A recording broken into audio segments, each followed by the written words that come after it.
তুমি জিলানি অলিদের অলি যিনি গাউসুল আজম জিলানি বাগদাদে জন্ম কুতুবে রাব্বানি বলেন বাগদাদে জন্ম কুতুবে রাব্বানি। বাবারা গাউসে পাকের সামনে তো অসুবিধা হয় আপনার না, গাউসে পাকের সামনে গেলে ভালো লাগে না, অন্তরে মোহাব্বত লাগে না, তো একটু মোহাব্বতে কর না।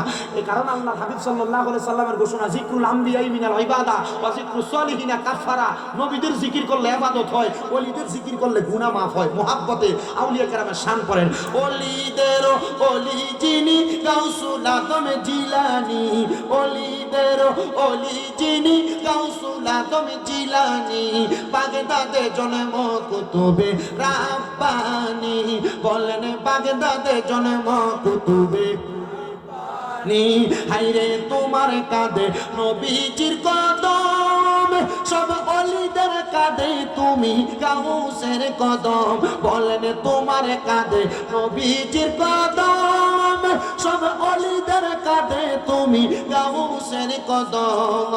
দয়ার নজর করো আমায় ও গো গাউসে সামদানি, দয়ার নজর করো আমায় ও গো গাউসে সামদানি বাগদাদে জন্ম কুতুবে রাব্বানি বলেন বাগদাদে জন্ম কুতুবে রাব্বানি। আইরে অলিদের অলি যিনি গাউসুল আজম জিলানি অলিদের নি বাগদাদে জন্ম কুতুবে রাব্বানি বলেন বাগদাদে জন্ম কুতুবে রাব্বানি। হাইরে বংশ তোমার হাসান হুসাইনি, তুমি গোলাম ফাতেমার নয়নের মনি। বলেন বংশ তোমার হাসান হুসাইন, তুমি গোলাম ফাতেমার নয়নের মনি।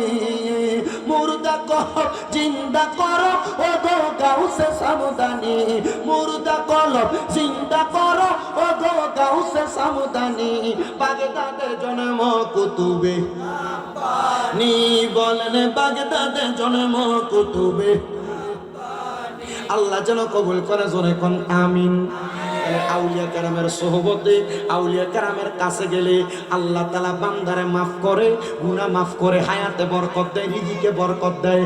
আল্লাহ তাআলা হেদায়েতের পথে জান্নাতের পথে কবুল করে। কথা কোন না ঠিক কি না?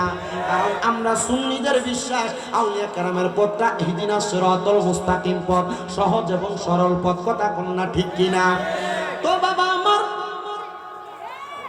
ভারতের জমিনের প্রখ্যাত ওলি, ওনার কাছে একদিন এক নেশা করে গেছেন, যা বলতেছেন হুজুর আমার স্বভাব হলো নেশা করা, তবে আমি খবর পাইছি আপনি বলছেন মুড়ি ধইলে মানে পীর মাসে